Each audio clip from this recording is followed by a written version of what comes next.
The most interesting game of round 5 was the encounter between the leader of the tournament, Hikaru Nakamura, and one of the players in second place, Vladimir Kramnik.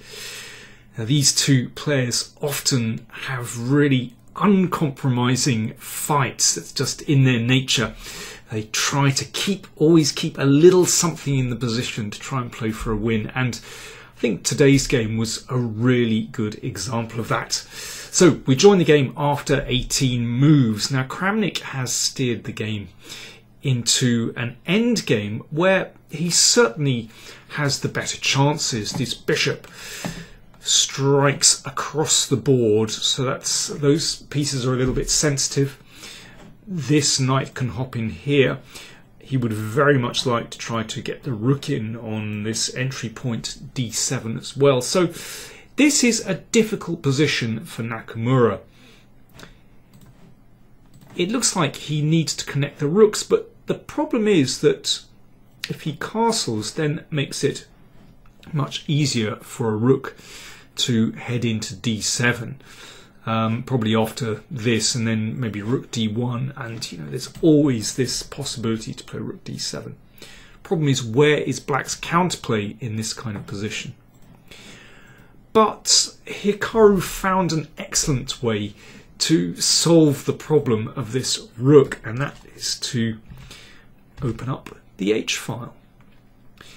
Now, if white tries to block this pawn advancing, say h4, then he always has to watch out for a g5 shot at some point, for example after this, and let's say rook d1, and then black can play g5 and just play h4. Now, I'm not playing the best continuation for white, but this just gives you an idea of the problem. So suddenly the rook is in the game, and bishop g5 also threatened.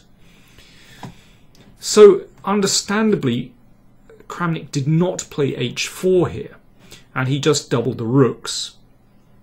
But after h4, then the rook comes into play somewhere along the h-file, and black always has a little bit of counterplay. Knight b6, so the knight comes in, but there's interesting stuff going on the other side of the board. Kramnik repeated moves just to gain a bit of time on the clock to get to the time control. Now it's tricky, how does white make progress? I thought in this position, maybe something like king c2. I guess you've always got to watch out for checks here, but the king can go to b3, and this maybe gets out of potential difficulties here. Whoops, misfired. Potential difficulties on this diagonal. But Kramnik played f4. And one of the ideas is after the trade, then of course the rook can't come down here immediately because there's a discovered tactic. Bishop takes c6, check, and then you take the rook here. And this pawn controls useful squares here as well.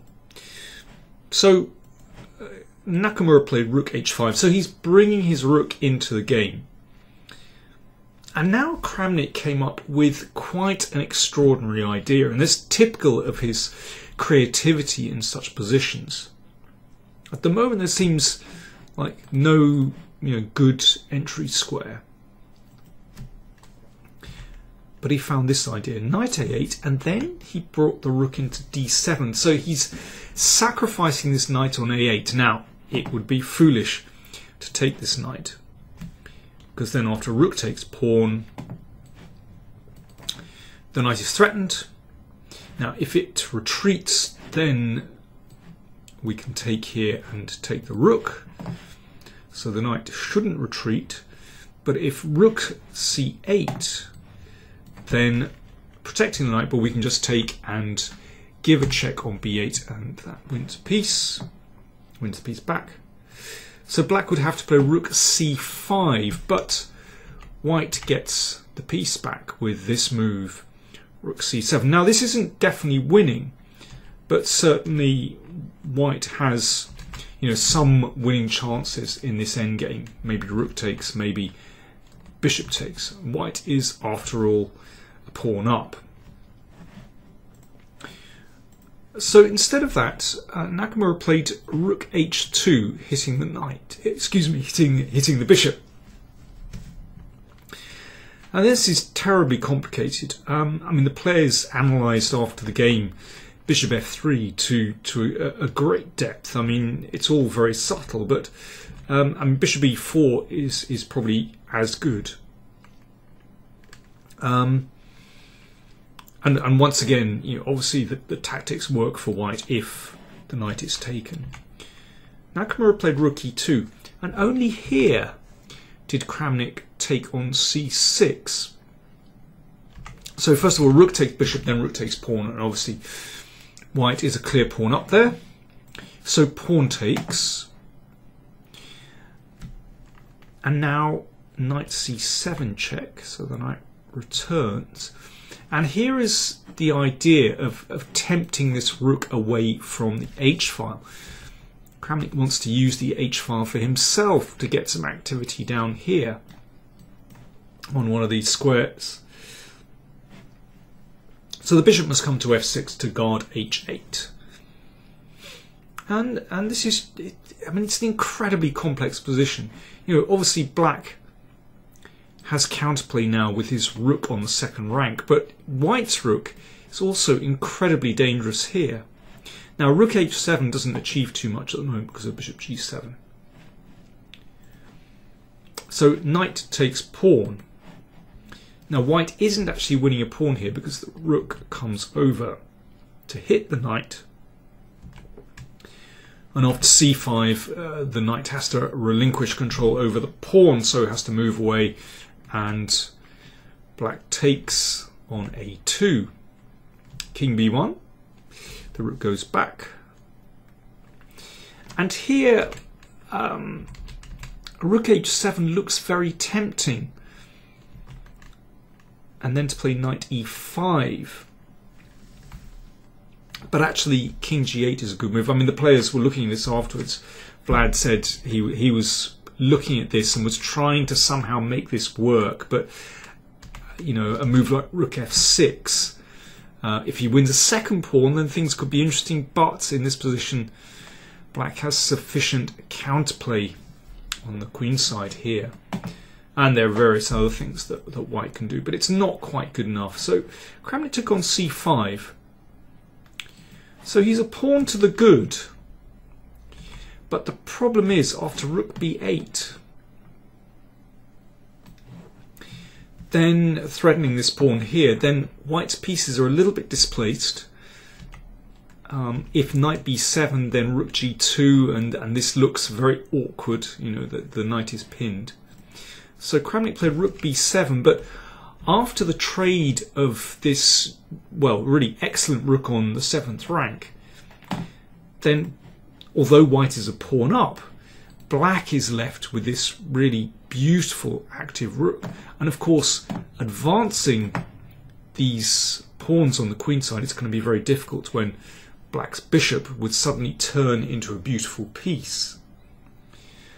I mean, there are loads of ideas here for white. I mean, one would be just to give the pawn on g3 and bring the knight back to a better position. So, excuse me, I'll do that again. After bishop e7, knight d3, and rook takes, and rook d1 or king c2.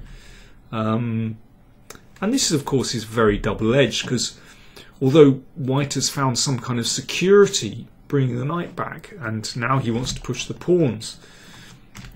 But of course, on the other side of the board, well, black can create two passed pawns, but in such cases, normally the bishop is superior to the knight, as it can play on both sides of the board. So very, very double-edged.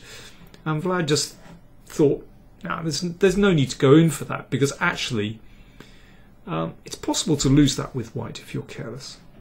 So he decided to keep hold of his extra pawn with rook h3, but it makes quite an ugly impression to consign the rook to such a passive role.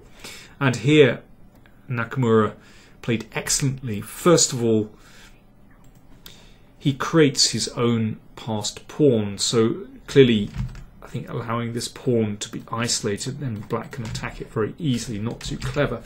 So white has to exchange off here. So now there's a pass to e-pawn, and this is always going to be a source of counterplay, particularly with the rook on the second rank and the bishop very actively placed now. So the white knight returns to a more sensible position. Bishop finds a really good square, hitting the pawn, and also, very well placed, controlling that knight. Notice all those knight squares are controlled by the bishop. And if white ever gets the pawns going, then the bishop is an excellent square to try and control those pawns. Rook f2, hitting the knight. So rook h4. I mean, white has to do this to sort of hang on to this extra pawn, but it's not beautiful. And black now just creeps forward. Very, very difficult to advance these pawns, but black is coming forward, and this looks like a classic Sicilian position, Sicilian endgame position, where suddenly, if black gets those pawns rolling, they can be very, very dangerous indeed. So Kramnik has to switch on here. I mean, he was still trying to make something of this position, still trying to find winning chances, but he has to be a little bit careful. I mean, it's possible actually to start advancing these pawns. But this is tricky. This can go wrong for both sides actually, but somehow the king is rather awkwardly placed just for a moment. So Nakamura checked, and checked again. And now he just played rook d2, and that's just to stop the knight coming over at some awkward moment. I'm just saying to white, okay, well, what do you do next? It's very difficult for white to free himself here. Would love to advance this c pawn, but of course bishop e5, now we see the real power of rook and bishop. So often such a strong duo in an endgame. Very difficult for white to do anything here at all. Kramnik played rook g8. It's actually possible to advance this e-pawn. This should give black sufficient counterplay. But Hikaru played rook f2, also an excellent move, just threatening to take the knight here. And, well, in this position they just repeated moves. I mean, Kramnik really doesn't have anything at all here, so the rook came back and they repeated the position, and that was a draw. A very tense fight in all its stages, but I think not without interest, and it just shows how hard these players are fighting and trying to find ways, even in quite barren positions, trying to find ways to keep the game alive and even give themselves winning chances. Even Hikaru there, if white had played inaccurately, could have found ways to try and play for a win. So excellent stuff. That draw leaves Hikaru Nakamura out in front with 3.5 points. In fact, all the other games were drawn today. So leading scores: Nakamura 3.5, Kramnik and Aronian 3 points. Magnus Carlsen had another very disappointing day. He had the white pieces against Anish Giri, only drew, and he was even worse at some point. So Magnus, after 5 rounds, has only 2 points. And there are only 4 rounds left. He's got a lot of hard work to do if he's going to figure for the fight for first place.